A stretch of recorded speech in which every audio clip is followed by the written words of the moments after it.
구독자님들 130만 명이라는 거대한 군중의 숫자를 머릿속에 한번 떠올려 보시겠습니까? 대한민국 웬만한 대도시 전체 인구와 맞먹는 이 엄청난 인파가 매년 한 곳으로 밀려들며 1991년 화려하게 막을 올린 이래 광주 북구 우치공원에 자리 잡은 패밀리랜드는 단순한 놀이공원이 아니었습니다. 하지만 2026년 오늘 우리가 마주하고 있는 현실의 지표는 너무나도 서늘하고 차갑습니다. 한때 땅을 뒤흔들었던 130만 명의 방문객은 이제 그 4분의 1도 채 되지 않는 30만 명 남짓으로 곤두박질 쳤습니다. 40여 개의 건물들이 텅 빈 채 무거운 침묵 속에 가라앉고 있습니다. 기능이 정지되어가는 이 거대한 무대는 청년들이 빠져나가고 아이들의 웃음소리가 사라지는 현상, 인구 유출이라는 구조적 붕괴를 가장 적나라하게 비추는 잔인한 거울입니다. 지금 제 뒤로 입구가 있는데 사실 여기에 저희가 소풍을 오게 되면은 땡볕에서 1시간씩 줄 서면서 기다리면서 겨우 들어가 그랬거든요. 그런데 지금 카메라를 쓱 돌려보면 한산합니다. 여기는 동물원에서 수영장, 눈썰매장까지 다 갖추고 있는 엄청난 테마파크인데요, 지금은 사람 소리보다 이 넓은 공터에 부는 바람 소리가 더 클 정도로 너무 적막합니다. 도대체 왜 이렇게 막대한 인프라가 갖춰진 노른자 위 땅이 이토록 무거운 침묵에 잠기게 된 걸까요?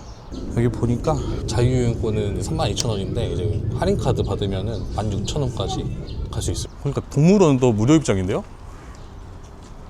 놀이기구 타실 분들만 매표소에서 좀 끊어가시면 될 것 같고, 또 여기 같은 경우는 들어가면 열차 탈 수 있는 곳이 있어요. 저 열차를 타고 안쪽까지 쭉 들어갑니다. 지금 차가 들어오고 있는데 우리도 가서 저거 타고 안쪽까지 들어가 볼게요. 사실 여기서 걸어서 들어가도 되거든요. 근데 이것도 타는 게 또 여기만의 트레이드 마크라서 타고 들어가겠습니다. 그래도 오늘 금요일이라 소풍 온 학교들이 좀 있나 봐요. 그래가지고 학생들이 있어 좀 북적북적한데 아마 다른 평일에 왔으면 더 한산한 느낌이었을 것 같아요.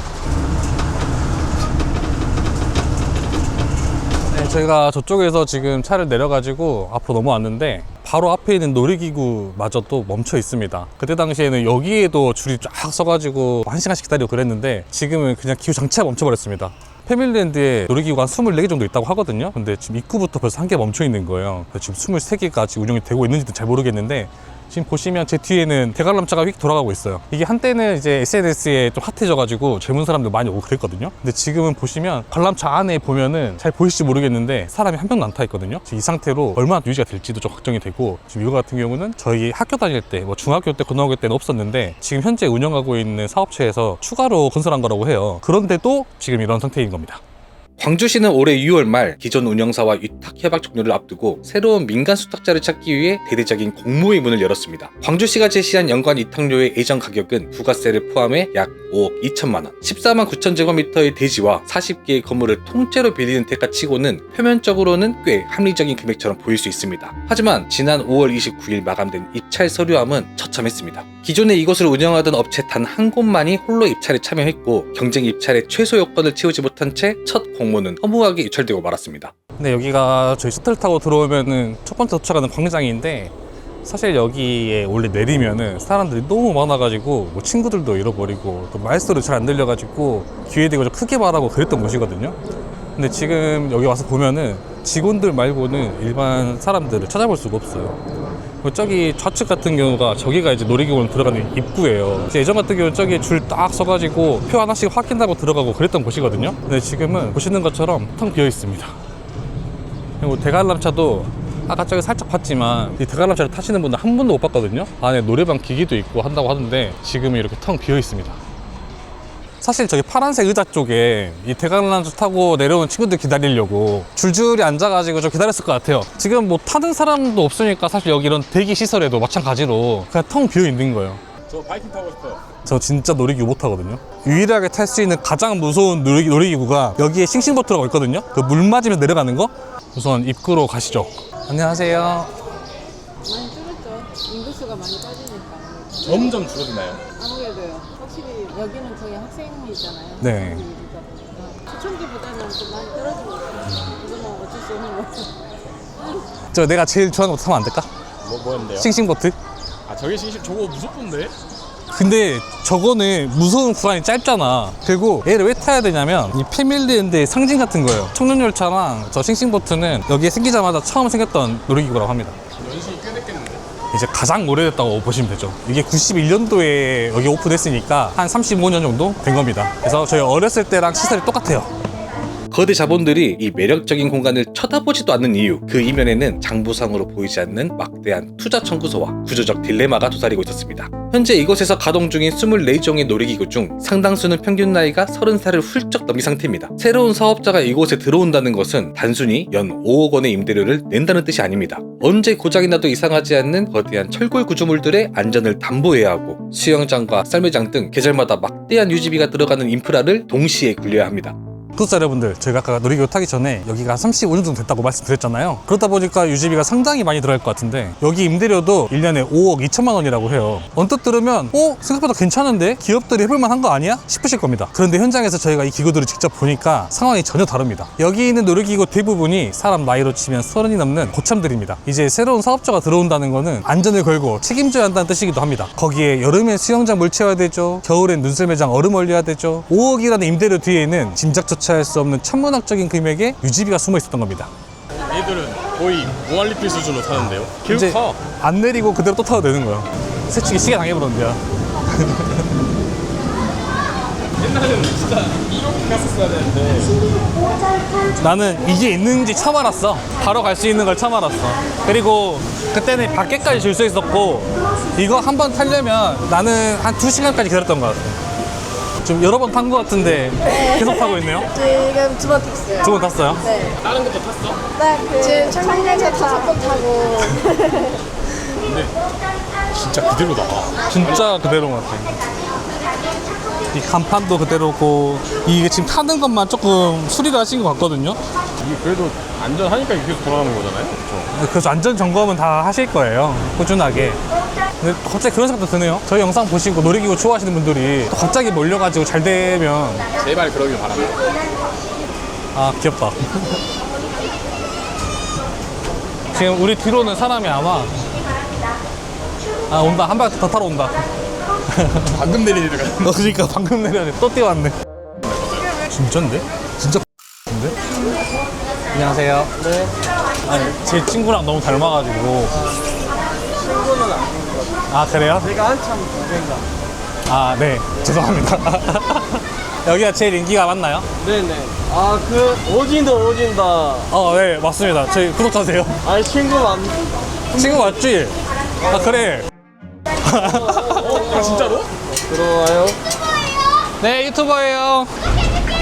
안녕. 안녕. 카메라 들고 있으니까 인기가 아주 최고입니다. 아직까지 괜찮은데? 여기도 보면 옆에가 좀 노후가 좀 돼가지고 페인트가 다 벗겨진 것들이 보이거든요. 여기뿐만 아니라 좀 전체적으로 좀 그런 것 같아요. 아, 근데 여기 재밌는데요? 아 친구들 만나고 좋다 야.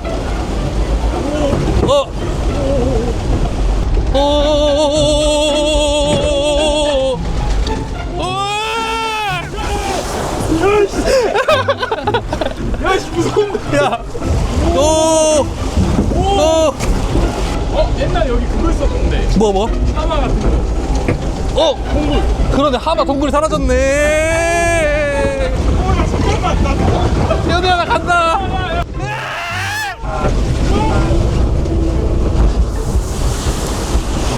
여러분 내려오면서 영어까지 같이 날아간 것 같아요. 아니 어렸을 때 분명히 탈만했거든요. 근데 지금 타니까 이게 장난이 아닌데 공포가. 오진다. 네이버에 검색해서 아니 유튜브에 검색해서. 야 근데 너희들 진짜 대단하다 진짜. 그쵸? 다음에 봐. 안녕. 뭔가 저희는 옛날에 추억이 있어서 그런가 이 노후화된 시설들이 그냥 추억처럼 느껴지거든요. 근데 사실 타지에서 오신 분들의 입장으로 봤을 때는 여기 안전한가? 이런 생각이 좀 드실 수 있을 것 같아요. 근데 사실 이런 게 다 유지하려면 또 비용이거든. 그 비용이 장난이 아니죠. 끝에 앉으면 둘 다 힘들어할 것 같으니 가운데 앉읍시다. 그냥 그래 이야기라도 할 겸. 아니 아까 저거 타보니까 안 되겠어. 현우야 진짜 타기 싫다.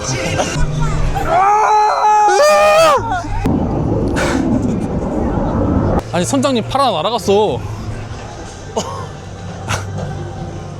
팔 어디 갔어 팔? 야 근데 진짜 식당들은 다 문 닫아버렸네. 그러니까 원래 이렇게 오면은 콜팝 같은 거 사 먹어야 국룰이잖아요. 저기 위쪽이 그 청룡열차 같으니까 한번 보고 올까요? 이것도 처음 생긴 놀이기구 중에 하나인데 청룡 특급입니다. 여기 왔어? 왜 쏘았어? 여기 삼촌이랑 같이 타줘라. 같이 타자 나 무서워. 현우야 갔다 와. 네, 안전바창 잠겼고요. 갈게. 갔다 와. 저 대신에 현두가 출발했습니다.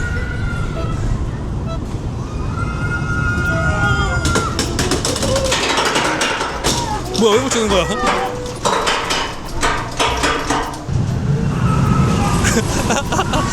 현두 목소리만 들려요.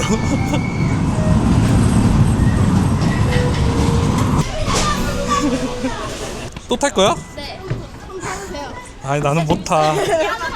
투자의 벽을 극단적으로 높이는 현실적인 장벽은 또 존재합니다. 바로 복잡하게 얽혀버린 자산의 소유권과 엄격한 승계 조건입니다. 현장에 우뚝 솟아있는 청룡특급이나 싱싱보트 같은 초창기 시설은 광주시 소유 재산입니다. 반면 대관람차나 카오스처럼 비교적 이후에 들어온 기구들은 철저하게 기존 운영을 맡고 있는 민간 수탁자의 소유로 분리되어 있습니다. 만약 완전히 새로운 대기업이나 투자자가 이 공간의 체질을 바꾸기 위해 진입하려 한다면 광주시와의 행정적 계약을 맺는 동시에 기존 수탁자와 개인 자산 매입이나 철거를 위한 2차 협상을 별도로 감당해야 합니다. 여기에 더해 새로운 사업자는 오랜 기간 이곳을 지켜온 기존 인력들의 고용을 100% 승계해야 하며 이미 소비자들에게 판매된 연간 회원권의 의무까지 전부 떠안아야 합니다. 지역의 일자리를 보호하고 시민의 권리를 지키기 위한 행정당국의 당연한 조치임에는 틀림없습니다. 하지만 냉정하게 계산기를 두드리는 외부 자본의 시각에서는 이 모든 조건들이 초기 투자 리스크를 기하급수적으로 끌어올리는 거대한 모래주머니로 작용하고 있는 것입니다. 여러분, 기계가 낡고 유지비가 많이 드는 건 그냥 그렇다고 칠 수 있는데 솔직히 대기업이 마음 먹고 수백억 들고 와서 싹 밀어버리고 새로 고치면 되는 거잖아요. 근데 현장 상황을 들여다보니까 그게 조금 어려운 구조더라고요. 방금 현우가 타고 왔던 청룡특급 열차 있잖아요. 그건 광주시 소유인데 빙글빙글 도는 그 입구에 있던 대관람차는 지금 운영하는 민간업체의 소유입니다. 권리가 반반 쪼개져 있다고 생각하시면 이해가 쉬우실 겁니다. 외부 자본이 들어오려면 시청이랑도 계약서 도장을 찍어야 되고 기존 업체랑도 기기값을 놓고 2차 협상을 해야 합니다. 여기에 엎친 데 덮친 격으로 일하시던 분들 100% 고용 승계에 지금까지 팔린 회원권까지 전부 떠안아야 하니 투자자 입장에서는 출발선에 서기도 전에 양발에 수십 킬로그램짜리 모래주머니를 매달아야 하는 셈입니다. 가장 근본적이고 치명적인 위기는 낡은 철골 구조물이 아니라 붕괴하고 있는 내수 시장에 있습니다. 청년 세대의 유출과 저출산이 맞물리며 지역의 인구 피라미드 하부가 빠르게 무너져 내리는 현실. 이는 지속적인 인구 유입을 전제로 성립되는 테마파크의 생존 공식을 뿌리째 흔들어 놓았습니다. 인구가 팽창하던 1991년에는 이런 막대한 공간 투자가 주변 상권을 살리고 지역 경제의 심장을 뛰게 하는 거대한 펌프 역할을 해냈습니다. 하지만 인구가 수축하던 2026년에 테마파크는 자칫 잘못하면 막대한 유지비만 먹어치우는 거대한 콘크리트 섬으로 고립될 위협에 처해 있습니다. 배후 수요가 메말라가는 땅 위에서 아무리 행정당국이 공모를 띄우고 홍보를 한들 시장 논리로 움직이는 거대 자본은 결코 먼저 지갑을 열지 않습니다. 권리 복잡한 거 풀고 모래주머니까지 다 떼어놨다 생각해볼게요. 그래도 외부 투자자들이 절대 지갑을 열지 않는 아주 본질적이고 무서운 장벽이 하나 더 있습니다. 바로 사람입니다. 테마파크 비즈니스는 결국 주말마다 유모차 끌고 나오는 젊은 부부들, 학생들의 웃음소리가 쉼없이 쏟아져 들어와야 그래야 굴러가는 아주 예민한 산업이거든요. 그런데 계속해서 광주에서 청년들이 빠져나가고 아이들이 줄어들고 있잖아요. 내수시장의 핵심 고객들이 뻔히 사라지는 게 보이는데 자칫 텅 빌 수도 있는 공간에 수백억을 선뜻 태울 기업이 과연 있을까요? 결국 이 텅 빈 놀이공원은 수축하고 있는 우리 지역사회의 뼈아픈 현주소 그 자체인 겁니다. 철저한 자본과 시장의 논리로만 접근한다면 방금 살펴본 것처럼 이곳은 도저히 답을 찾기 힘든 거대한 적자 덩어리일지도 모릅니다. 하지만 거센 수축의 위기 앞에서도 지역 전문가들의 목소리는 전혀 다른 곳을 향하고 있습니다. 그들은 이 14만 9천 제곱미터의 땅을 세대와 세대를 이어주는 광주의 자존심이자 도시가 아이들의 시간을 어떻게 대하는지를 보여주는 척도라는 것입니다. 부모들은 내 아이가 마음껏 뛰어놀 놀이터가 사라지는 게 깊은 막막함을 토로하고 있으며 대중교통의 부재를 아쉬워하면서도 여전히 이 공간이 아이들의 꿈을 지켜주는 최소한의 보루로 남기를 간절히 바라고 있습니다. 네, 저희가 오늘 이렇게 넓은 현장을 돌아다니면서 많은 분들을 만나뵀거든요. 어린 아이부터 또 어른까지 만나보면서 많은 이야기 나눴는데 사실 이 패밀리랜드에 대해서 기업이 생각하는 것과 우리 시민들이 생각하는 것들이 좀 무게가 다른 것 같더라고요. 해년마다 아이들을 데리고 꼬박꼬박 체험학습을 오신다는 태권도 관장님의 이야기를 들어봤는데 이 멈춰선 기구들을 볼 때마다 속상하지만 그래도 제발 최소한의 관리라도 됐으면 좋겠다라는 말씀을 하셨고 두 아이의 손을 꼭 잡고 나오신 아버님은 이곳마저 사라지면 당장 이번 주말에 우리 아이들이랑 어딜 놀러 가야 하나 되물으셨습니다. 자본의 눈에는 돈 안 되는 애물단지일지 몰라도 광주 시민들에게 이곳은 수치로는 절대 환산할 수 없는 대체 불가의 공공의 자산이자 우리 아이들의 마지막 보루였던 겁니다. 시민들의 이러한 절실한 바람은 곧 지역사회 전체가 풀어야 할 무거운 과제로 이어지고 있습니다. 시민단체와 전문가들은 패밀랜드가 더 이상 과거의 저비용 대중형 유원지 모델에 머물러서는 안 된다고 강하게 지적합니다. 어디에나 있는 낡은 놀이공원의 껍데기를 벗어던지고 광주만의 생태와 정서, 문화를 결합한 하이엔드 공공 콘텐츠 공간으로 전면적인 체질 개선을 이뤄내야 한다는 것입니다. 단순한 롤러코스터 대신 미래차 체험 공간을 들이고 동물원을 생태 교육장으로 바꾸는 등 10대와 20대까지 아우를 수 있는 복합 문화 공간으로의 진화가 거론되고 있습니다. 민간이 참여하더라도 우리 아이들의 마땅한 놀 권리를 지켜낼 수 있는 확고한 공공성이 함께 담보돼야 한다는 묵직한 경고입니다. 그래서 지금 광주에서는 이 패밀랜드를 두고 아주 치열한 논의가 시작되고 있습니다. 언제까지 80년대 스타일의 낡은 놀이공원으로 놔둘 거냐는 거죠. 차라리 광주가 잘하는 미래차 체험장을 만들거나 여기에 몇몇 텅 빈 건물들을 활용해서 최신 e스포츠 체험시설을 넣어보자는 목소리가 힘을 얻고 있습니다. 단 여기에서 절대 타협할 수 없는 전제 조건이 하나 있는데요. 바로 공공성입니다. 지자체가 시민들을 위한 안전망을 만들어서 우리 아이들이 마음껏 누려야 할 놀 권리를 지켜주자는 거죠. 구독자님들, 기능이 멈춰가는 이 거대한 무대의 운명은 결국 어느 한 기업의 결단이나 지자체의 단순한 지원금만으로는 결정될 수 없습니다. 130만 명의 뜨거웠던 기억을 품은 이곳이 완전히 생명력을 잃은 폐허로 남을 것인지, 아니면 수축하는 지방도시가 스스로의 품격을 지켜내며 만들어낸 성공적인 공공투자 모델로 부활할 것인지, 이제는 밀실에서의 탁상 공론을 멈추고 시민과 전문가, 행정이 모두 참여해 패밀랜드를 어떻게 재설계할 것인지 치열하게 묻고 답하는 거대한 공론화의 장이 열려야 할 때입니다. 아이들의 웃음소리를 지켜내기 위한 지역사회의 간절한 외침이 과연 어떤 형태의 랜드마크로 결실을 맺을지 앞으로도 끝까지 지켜보겠습니다. 여러분, 오늘 저희와 함께 걸어본 14만 9천 제곱미터의 거대한 무대 어떠셨나요? 과거 130만 명의 웃음과 비명이 교차했던 이 공간이 시대의 뒤안길로 쓸쓸히 퇴장하게 될 것인지, 아니면 인구 소멸이라는 거대한 파도 앞에서도 지방도시가 기필코 지켜내야 할 새로운 공공인프라 롤모델로 부활시킬 것인지, 이제는 정말 시민과 행정, 전문가가 모두 투명하게 테이블에 앉아 골든타임을 붙잡아야 할 때입니다. 과연 우리 아이들을 위한 이 공간이 어떤 결론을 맞이하게 될지 많은 아이디어 있으시면 댓글 달아주시면 감사하겠습니다. 오늘 영상도 재밌으셨다면 구독과 좋아요, 알림 설정까지 부탁드리고요. 다음에도 재밌는 이야기 많이 가지고 올게요. 감사합니다.